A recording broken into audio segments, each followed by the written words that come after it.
The Eagles' hit song, Take It to the Limit, will always be known as bassist Randy Meisner's signature song. But was this song a double-edged sword for him and the band?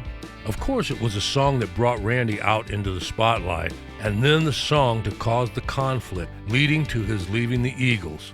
Or was it?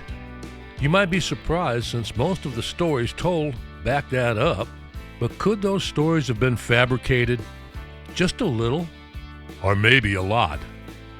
So let's take a look back and see if we can shed some light on the writing and recording of this great song and some of the live performances of it, especially the Knoxville show where Randy and Glenn Frey got into an altercation backstage because he refused to sing it that night. This leading up to Randy's final decision to quit the band.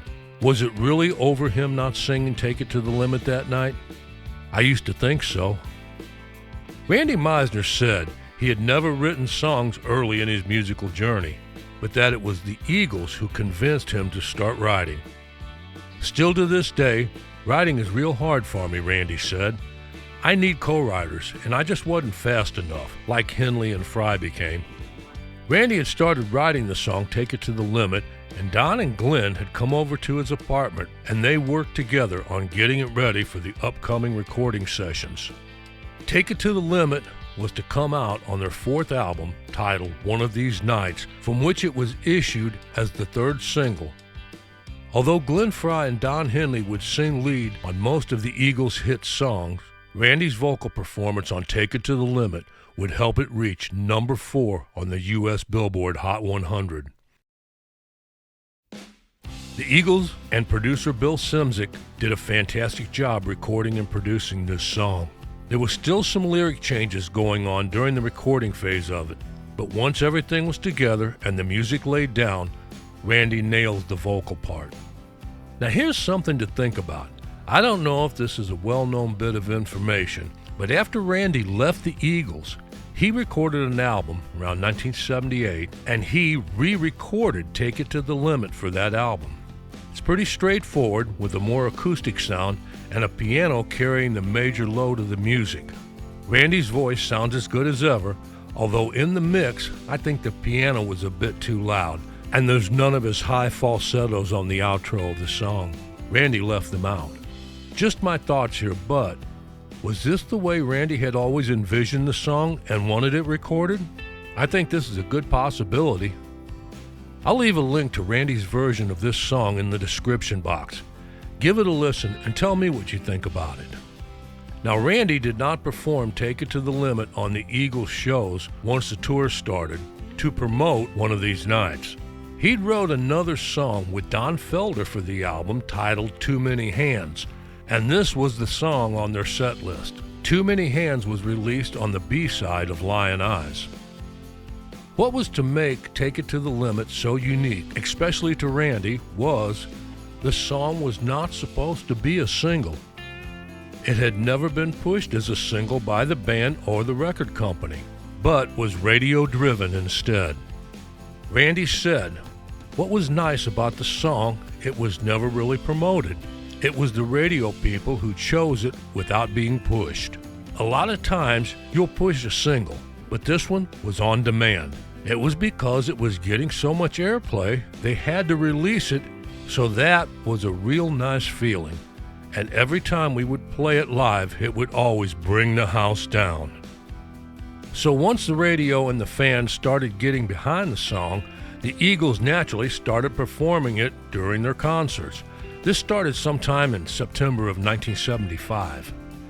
The first time I heard them do the song live was late November of 1976. It was the beginning of the Hotel California tour. Bernie Leadon had just left with Joe Walsh taking over. The show was in St. Louis. They opened with Hotel California, and around the fourth or fifth song, they did Take It to the Limit. Randy got a standing ovation during the last part of the song, and it lasted until the end and the music faded out. I saw the Eagles a second time on this tour in Memphis.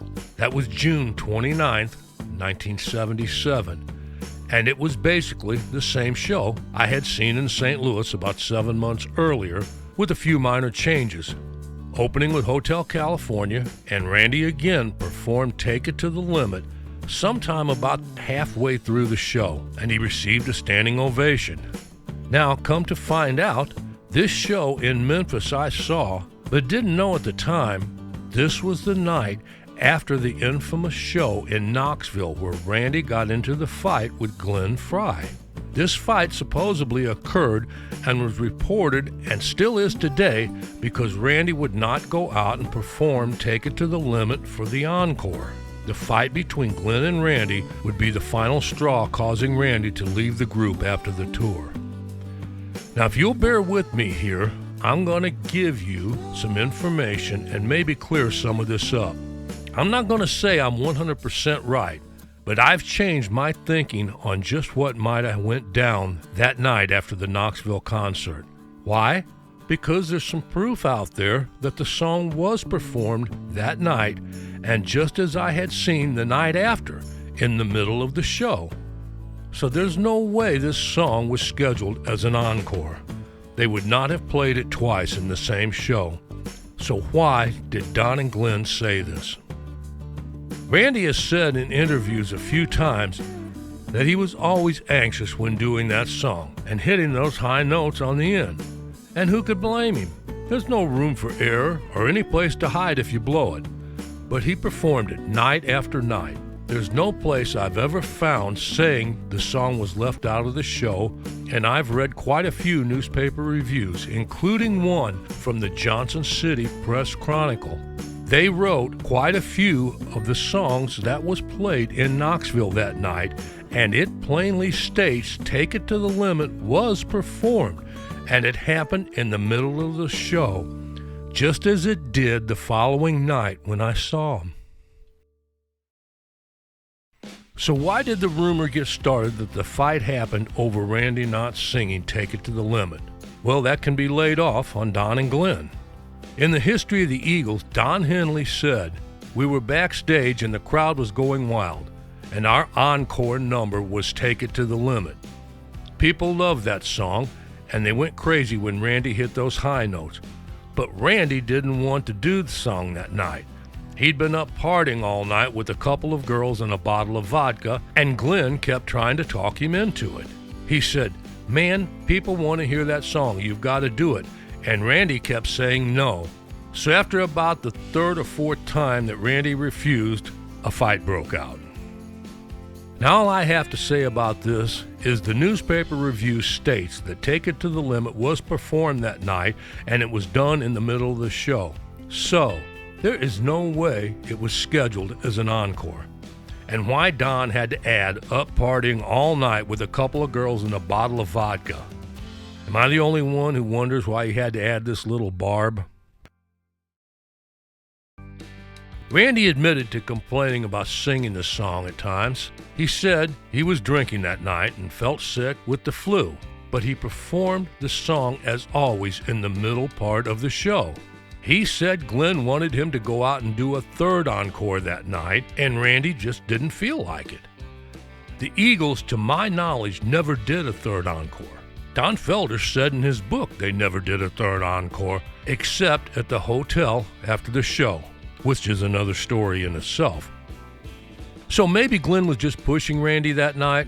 A lot had been building up, and Randy exploded, which anyone who knows Randy, including Don Felder, who said it had to take a lot to push the mild-mannered Randy into taking a swing and then trying to choke Glenn. So, like Bernie Ledden before him, Randy Meisner walked away. His last show was about 10 days later in Houston, Texas on July 9, 1977. Why not singing Take It to the Limit was used as the excuse.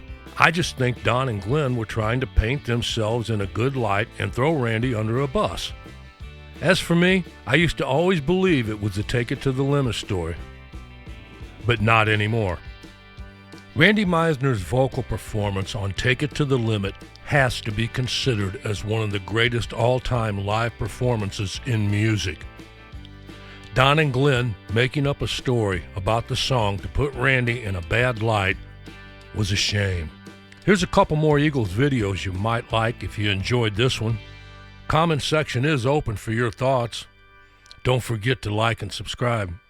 And thanks for watching.